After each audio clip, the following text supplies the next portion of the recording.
chef, but she is stepping out of her comfort zone to explore restaurants at the end of the world for National Geographic. Let's take a look. Here I am in sunny Panama, and we're going to a little region up in that mountaintop. I got my trusty Jeep. I'm going to start on the stick shift that I just learned how to use. Yes! Everything is fine.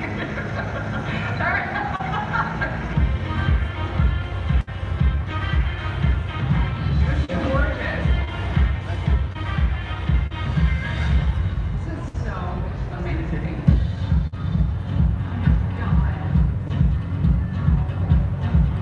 We like to cook with what we have at the farm. We have chicken on our menu.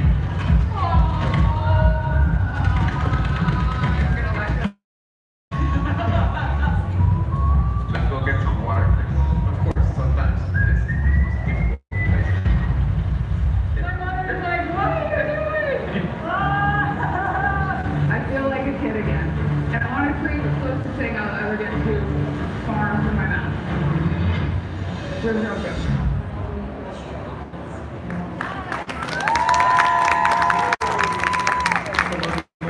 Please welcome the star herself, Kristen Kish.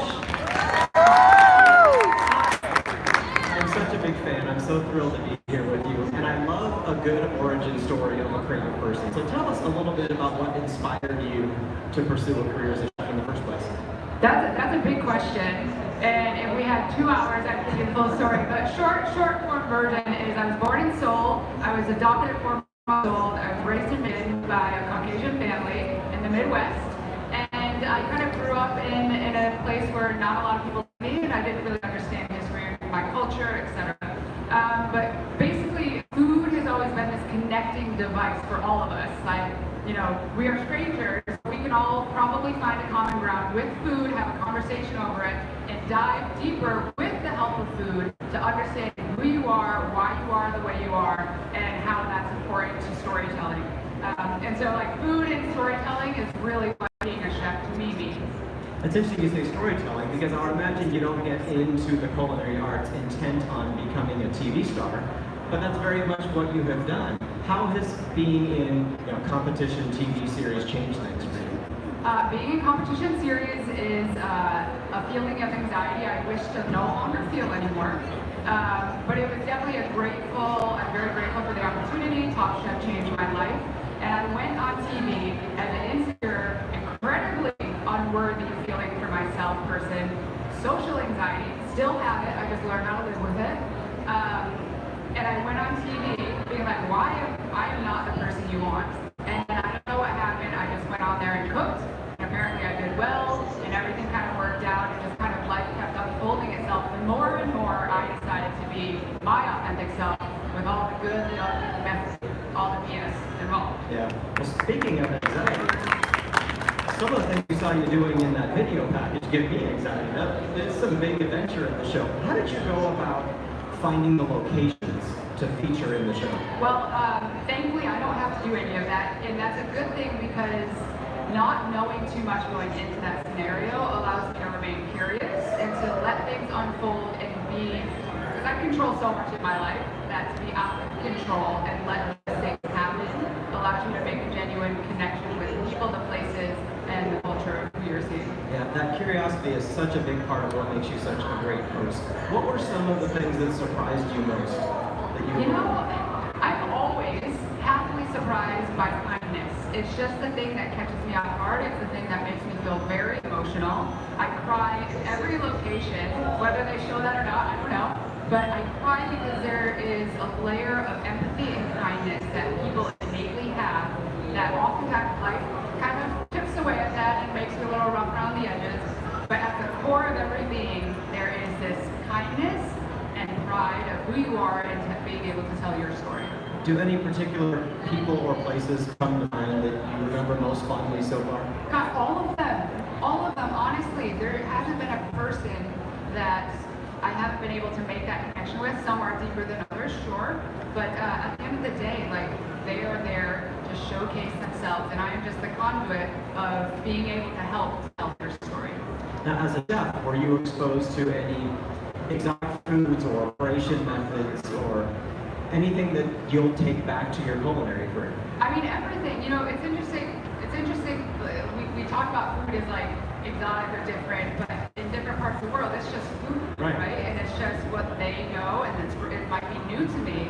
But I definitely don't shy away from any of that newness, and in fact, I want to learn more about it, so it doesn't feel so distant from my life.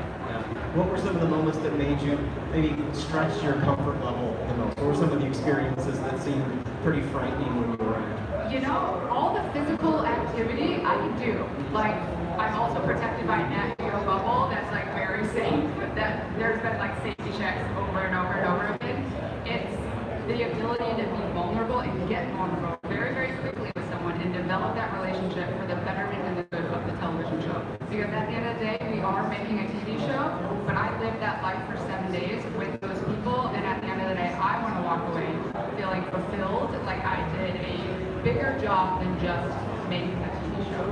And how tight do you get with the crew on the show like this? I would imagine that becomes a pretty close-knit family sharing that kind of experience. Oh, the crew is very important. If like there's like a mix of like energy and different things happening, you feel it. But the brilliance of being able to be in front of the camera meant I got to watch them, right, do their job as they're like traversing waterfalls and trekking like cases of cameras and gear from place to place to place. It's just, I watched the camera, one of our camera people, watch a drip of rain for a good 30 minutes. And I was like, what is going on? And that is how they see a vision, and they're waiting for the light to catch that raindrop, that one raindrop, just perfectly for maybe a 0.1 seconds of screen time. And that is the beauty of working with amazing professionals. Let's talk about interacting with fans, because whether you are a chef in a kitchen or a TV star behind the cameras on a set, opportunities to interact with people who appreciate your work are fairly few and far between. So when you come to an expo like this and you're surrounded by fans, what's that experience like for you? I mean, my life changed just shy of 10 years ago.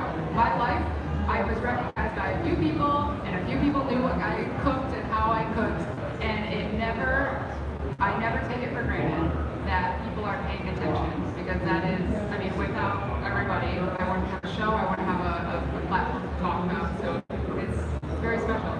They appreciate you. We appreciate you taking the time to be here to share your insights with us. We'll be following all your adventures on restaurants at the end of the world. Thank you. Kristen Kish.